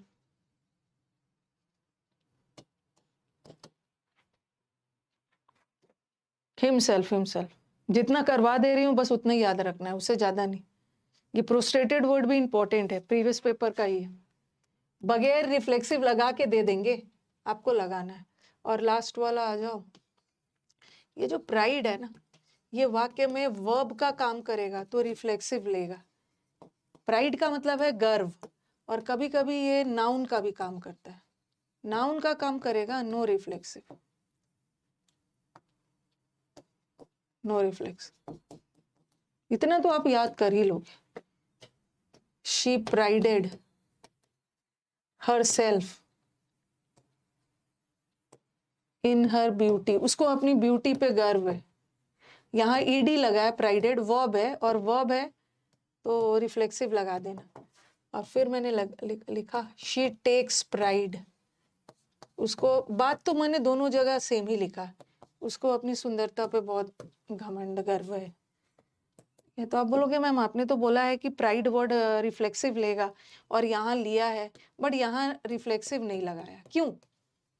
देखो यहाँ का प्राइडेड वर्ब था, प्राइडेड ईडी लगा है, ईडी लगा के पास्ट टेंस बनाते हैं तो वर्ब है, एक सब्जेक्ट को एक वर्ब चाहिए तो वर्ब है तो रिफ्लेक्सिव लगाना, बट यहाँ का वर्ब तो ये आ गया, टेक्स वर्ब हो गया। शी टेक्स व्हाट, क्या चीज पे घमंड है, क्या का जवाब आ रहा है, इसका मतलब है यहाँ का प्राइड नाउन है, नाउन का काम कर रहा है, रिफ्लेक्सिव मत लगाना, वर्ब का काम कर रहा है, रिफ्लेक्सिव लगा देना।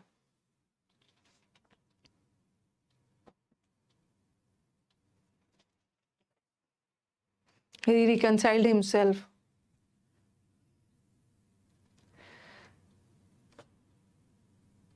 एनिमी के सामने रिकंसाइल थोड़ी कर लिया, एनिमी के सामने सरेंडर करोगे।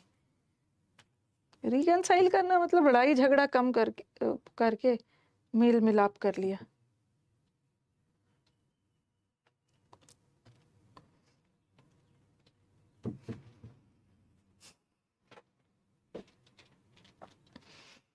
तो सबका है। She takes pride in her beauty, pride अगर नाउन का काम कर रहा है, यहाँ नाउन है क्योंकि वर्ब तो टेक्स आ गया, ये वर्ब नहीं है। शी टेक्स वॉट, वॉट का जवाब आ रहा है, वॉट का जवाब आ रहा है मतलब नाउन है, नाउन फॉर्म में नहीं लगे।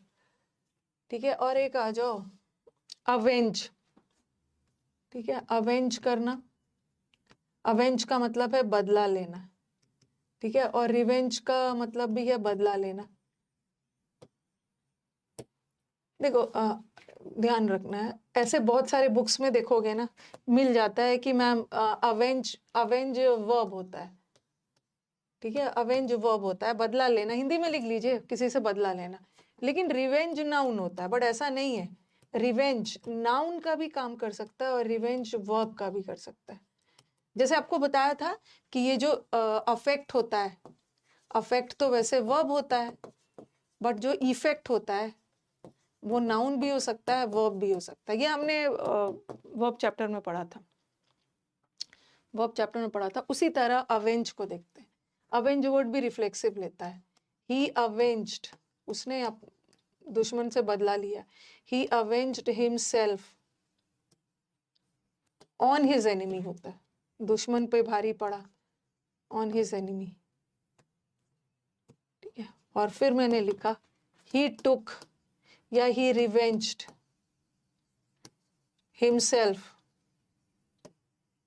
वैसे हम ज्यादा वर्ब सेंस में, वैसे रिवेंज वैसे वर्ब भी होता है, लेकिन हमें वर्ब का सेंस देने के लिए तो हम ज्यादातर अवेंज वर्ड का ही यूज करते हैं अगर हमें वर्ब का सेंस देना पड़ा।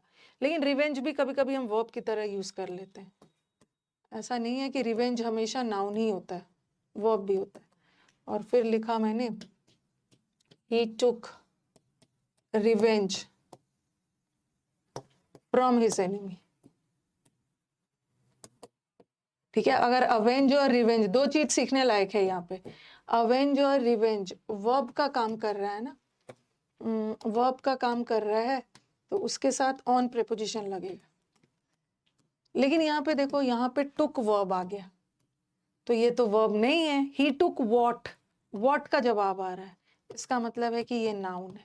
अगर रिवेंज नाउन फॉर्म में है तो फ्रॉम लगाना, अगर रिवेंज और अवेंज वर्ब फॉर्म में है तो ऑन लगाना।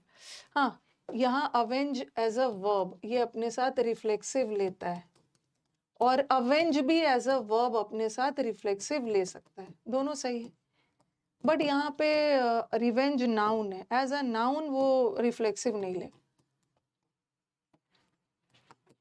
ठीक है, एज अ नाउन रिफ्लेक्सिव नहीं लेगा।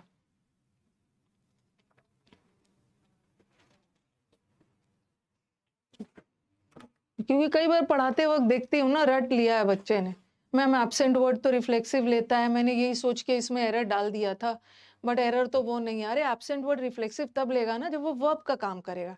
एब्सेंट वर्ड अगर एडजेक्टिव का काम कर रहा है तो रिफ्लेक्सिव नहीं लेगा।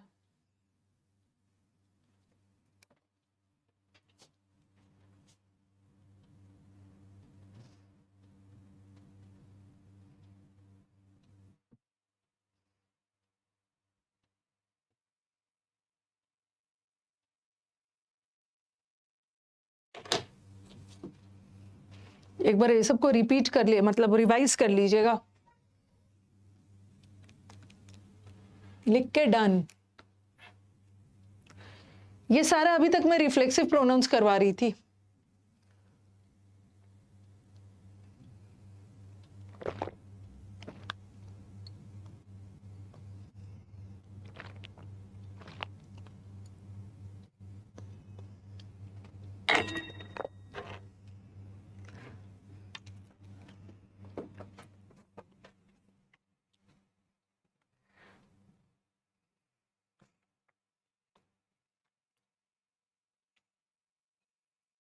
ठीक है, हो गया, रिफ्लेक्सिव खत्म हो गया।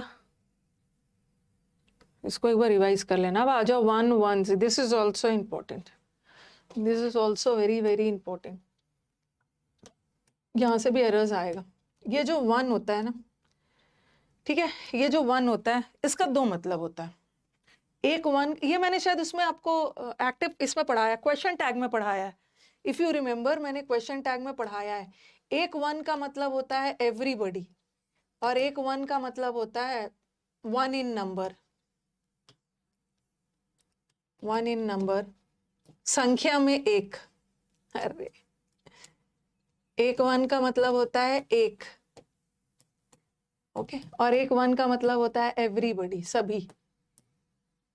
याद है, क्वेश्चन टैग में पढ़ाया है। अब पता नहीं आपको याद है कि नहीं। जैसे मैंने ऐसा लिखवाया था, वन शुड डू। अभी लिखना नहीं इसको, बस याद दिला रही। One should do one's duties, ठीक है। और फिर मैंने लिखा था वन ऑफ द बॉयज, लिखना नहीं इसको, one of the boys was present. दोनों सेंटेंस में देखो, दोनों सेंटेंस में डिफरेंस क्या है। हर किसी को अपना कर्तव्य निभाना चाहिए। यहाँ 1 का मतलब एवरीबॉडी है, हर किसी को अपना कर्तव्य निभाना चाहिए। तो यहाँ 1 का मतलब एवरीबॉडी है, और वन ऑफ द बॉयज मतलब बहुत सारे लड़कों में से एक। क्वेश्चन टैग में पढ़ाया है ना? नहीं पढ़ाया क्वेश्चन टैग में ये? अच्छा, क्वेश्चन टैग में ये वाला रूल नहीं लिखा है? एक बार बताना। अगर वाक्य में 1 का मतलब स्किप हो गया है क्या? लेकिन स्लाइड में तो था वो। एक बार मुझे बताना, बताया है ना? हाँ मैम, बताया है। क्योंकि ऐसा हो ही नहीं सकता कि मैंने नहीं बताया हो। बताया था, हाँ। आपको याद होगा मैंने बोला था कि देखो अब इसका टैग बनाना है, तो शुड का शुडेंट, ऐसा बताया था ना कि अगर अगर 1 का मतलब एवरीबॉडी के सेंस में हो तो टैग में भी 1 यूज करना, शुडेंट 1। लेकिन अगर 1 का मतलब एक के सेंस में हो तो यहाँ पे क्या लगाओगे? जैसे one of the boys was present, तो वॉजेंट ही लगाना, क्योंकि है तो बहुत सारे, बट बात तो हो रही है किसी एक की। ऐसा कुछ बताया था मैंने, हाँ हाँ, ये मैंने आपको क्वेश्चन टैग चैप्टर में बताया होगा। तो अब देखना जरा, जैसे जैसे ही का पोजेसिव, ठीक है, ऐसा कुछ मैंने आपको बताया था क्वेश्चन टैग में। जहां एवरीबॉडी के सेंस में हो 1 यूज करना, और जहां एक के सेंस में, और लड़कों की बात हो रही है तो ही लगा दो। अगर लड़कियों की बात होती तो शी लगाती, और स्टूडेंट्स की बात होती तो आप बोलोगे मैम इतने सारे स्टूडेंट्स है, लेकिन बात तो एक ही की हो रही है ना, स्टूडेंट्स में भी ही लगाते।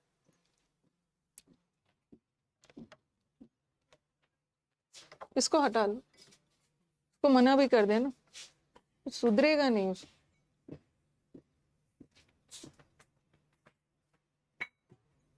बोलो मैम आएगी ना तुम्हारे सिर पे ना, शुरू करेगी ठोकना।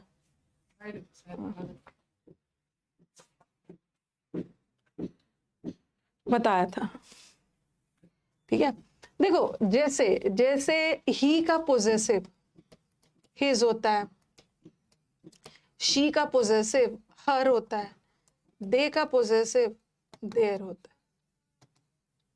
दे का पोजेसिव देयर होता है, उसी तरह जैसे मैंने लिखा एवरी, उसी तरह वन का पोजेसिव, वन जब एवरीबडी के सेंस में हो, ठीक है, एवरीबडी के सेंस में है, तो वन का पोजेसिव केस ऐसा वाला वन होता है, अपोस्ट्रोफी के साथ वाला, अपोस्ट्रोफी के साथ।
वन का पोजेसिव वंस होगा,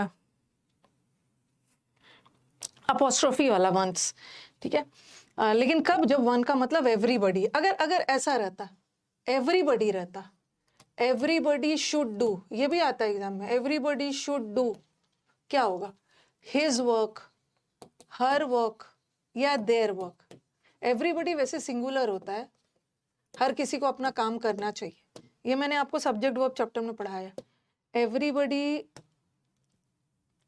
चलो शुड हटा देंगे, everybody is ready, everybody is ready to do, क्योंकि एवरीबडी सिंगुलर होता है ना, ठीक है, एवरीबडी सिंगुलर होता है, तो कभी भी देर मत लगाना। एवरीबडी में हिज भी लग सकता है, हर भी लग सकता है, बट मेल फीमेल क्लियर नहीं होता तो हम लोग हिज मानते हैं। एग्जाम में everybody should do, okay, exam में ऐसा लगा देंगे, एवरीबडी शुड डू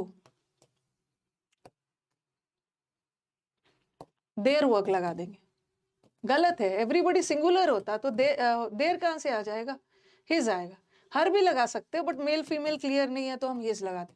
अगर ऑल रहता, ऑल प्लूरल होता, all should do their work, all plural होता तो हम देयर लगाएंगे। शिवम, वो वाला ऐसे किया था, वो जो बीज ला के दिया था लोटस वाला, सबको कर दिया था, वॉश करके फिर डाल दिया था, पूरे बीज को कर दिया था, मतलब उसमें से व्हाइट वाला दिख रहा था। जो ऊपर आ गए थे वो नीचे थे, वो रखे हुए 4 5 6 या 7, ऊपर वाला खराब है, उसको फेंक देना, ठीक है, पानी बदल के फ्रेश डाल देना। हाँ, एक्वागार्ड का डालो।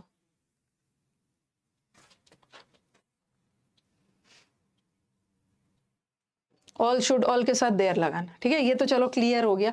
अब हम बात करेंगे वन पे। जैसे एवरीबडी का पोजेसिव हिज लगाते हैं, ऑल का देयर लगाते हैं, उसी तरह वन का पोजेसिव, मेरे को आपको डिफरेंस बताना है ना, कि वन का पोजेसिव भी वंस होता है, ठीक है।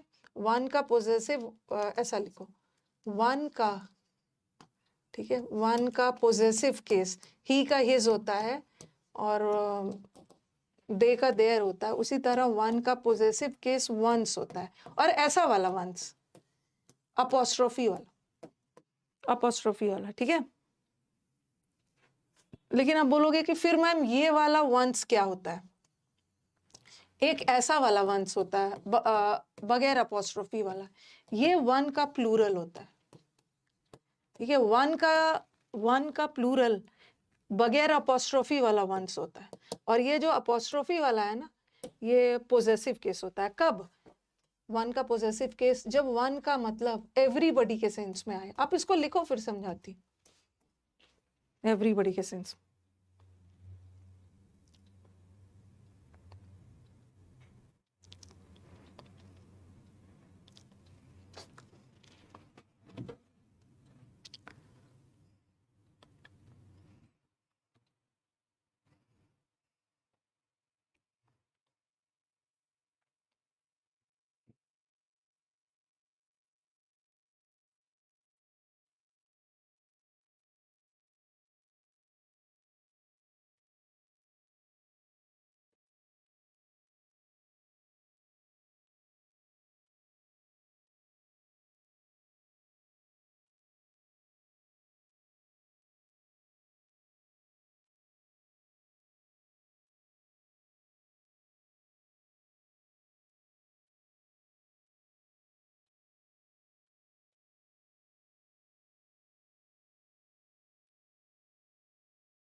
हो गया।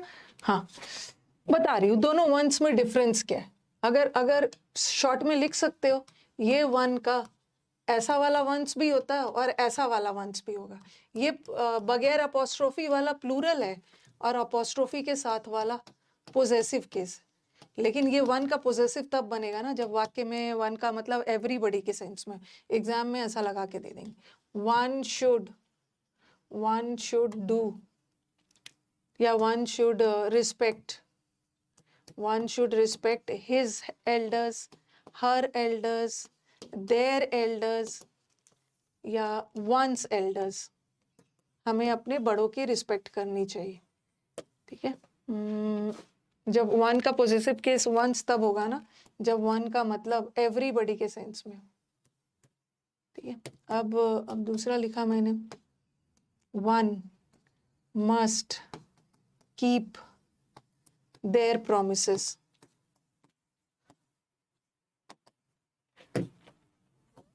Gandhi ji said that one should respect their religion। हर किसी को अपने रिलीजन की रिस्पेक्ट करनी चाहिए। चौथा, one of the boys did their work, one's work या his work।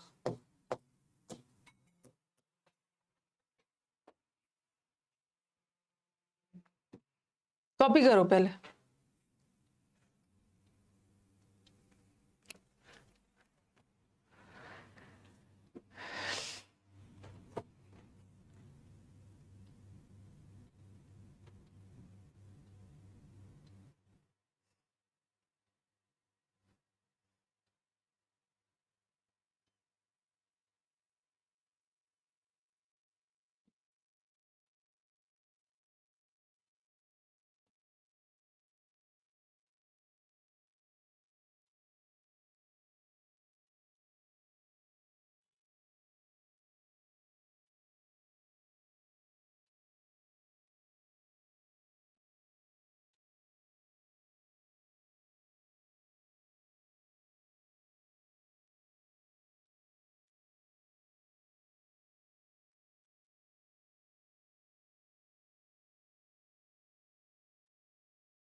ठीक है, तो पहला वाला में वन का मतलब क्या जा रहा है।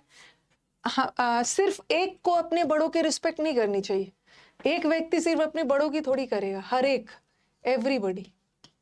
उसी तरह वन मस्ट कीप, सिर्फ एक व्यक्ति को अपने प्रोमिसेस नहीं रखने चाहिए, हर एक को अपना वादा निभाना चाहिए। गांधी जी ने ये नहीं कहा कि सिर्फ एक अपने धर्म की रिस्पेक्ट करेगा, यहाँ एवरीबॉडी का सेंस जा रहा है। और जहां वन का मतलब एवरीबॉडी है ना, तो उसका पोजेसिव वंस लगाना, देर मत लगाना, क्योंकि वन सिंगुलर है तो देर तो किसी हाल में नहीं आएगा। आपके दिमाग में या तो हिज आएगा, हर आएगा, ये भी नहीं होगा, क्योंकि वन का मतलब जहां एवरीबॉडी के सेंस में वंस लगा, देर लगा के एग्जाम में दे देते। गांधी जी ने कहा है कि मतलब हर किसी को अपना वादा निभाना चाहिए, और यहाँ गांधी जी ने कहा हर किसी को अपना रिलीजन के रिस्पेक्ट करना। लेकिन यहाँ वन का मतलब हर एक नहीं है, यहाँ वन का मतलब एक है। एक लड़के ने अपना काम किया, तो यहाँ वंस मत लगाना, क्योंकि हम वंस तब लगाते हैं जब हर एक का सेंस है। यहाँ हर एक का सेंस नहीं आ रहा है, एक का सेंस आ रहा है। अब दिमाग में आएगा कि मैम इतने सारे लड़के हैं तो देर लगा दे, नहीं है तो बहुत सारे, बट बात तो हो रही है किसी एक ही की ना, तो हिज लगा, हिज। तो अभी तो हमने पॉजेसिव डील किया, अब चलो कुछ प्लूरल कर लेते, प्लूरल करके खत्म करती हूँ। परसों मुझे लग रहा है ना कि आराम से खत्म हो जाएगा, क्योंकि मेरे को थोड़ा सा टाइम लगने वाला है रिफ्लेक्सिव में।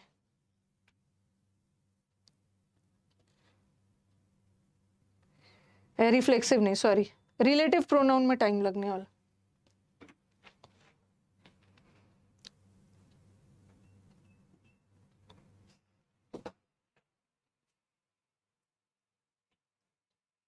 नहीं, नहीं, मुझे ये खत्म करवा लेने दीजिए। प्लूरल जैसे मैंने लिखा,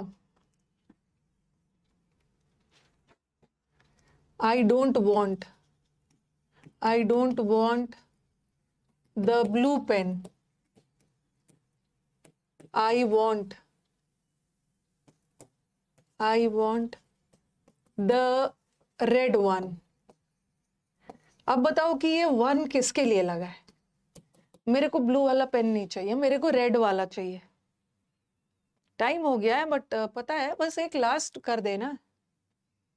आप ये सब नहीं बोलना है, आप बोलना है मैम हमारा सिलेबस टाइम से खत्म करिए, फिर हम प्रैक्टिस में भी तो लगेंगे, पढ़ते ही रहेंगे सिर्फ।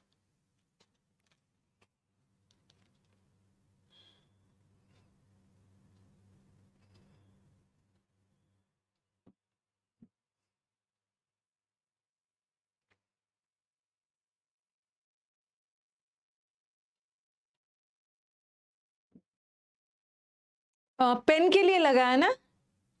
हाँ, सैटरडे भी क्लास रख दूंगी। I don't want the blue pen, मेरे को ब्लू पेन नहीं चाहिए, मेरे को रेड वाला चाहिए।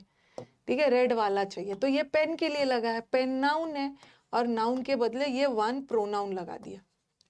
ठीक है, प्रोनाउन लगा दिया। ओके, अगर यही क्वेश्चन ऐसा रहता, अगर यहाँ पे एक पेन नहीं होता, ठीक है, एक पेन नहीं होता, बहुत सारा पेन्स होता, तो कोई प्लूरल नाउन है तो उसके बगैर मैं प्लूरल प्रोनाउन लगाती ना, I want the blue ones. तो आप देख रहे हो कि पहले मैंने वन लगाया था, एक पेन था तो वन लगाया था, और एक से ज्यादा है तो वंस लगाया। ठीक है, एक पेन था तो वन लगाया था, और एक से ज्यादा है तो वंस है, तो वन का प्लूरल ही वंस। चलो यहीं तक रहने देते हैं। ठीक है, यहीं तक रहने देते हैं। कल इट और इट्स वाला करवा के, हाँ यही वाला है जो मैं करवा रही थी। देखो, I don't want the blue pen, एक पेन है तो आपने वन लगाया, और बहुत सारे पेन्स है तो वन का प्लूरल वंस हो जाएगा। बहुत सारे पेन्स होते तो ऐसा वाला वंस नहीं लगाते, ऐसा वाला वन तो पोजेसिव है, यहाँ पोजेसिव थोड़ी करना है, प्लूरल बनाना। ठीक है, तो इट और इट्स करके इट और इट्स होगा। हाँ, ये वाला एग्जाम में भी आता है, जहाँ पे ये वाले इट्स की जरूरत है ये वाले इट्स लगा देंगे, और जहाँ इसकी जरूरत है ये लगा देंगे। कल हम इसको करेंगे, ठीक है, और फिर हम सीधा मूव करेंगे कल रिलेटिव प्रोनाउंस, ये टाइम लगे। ठीक है, ये थोड़ा सा टाइम लगने वाला है। प्रोनाउंस कल आधे में ही, परसों आधे में ही खत्म हो जाएगा। ओके, आधे में खत्म होगा तो फिर हम लोग टाइम वेस्ट ना करके एडजेक्टिव शुरू कर देंगे। 2 चैप्टर बचे ही हम लोग। चलो एंड किया जाए।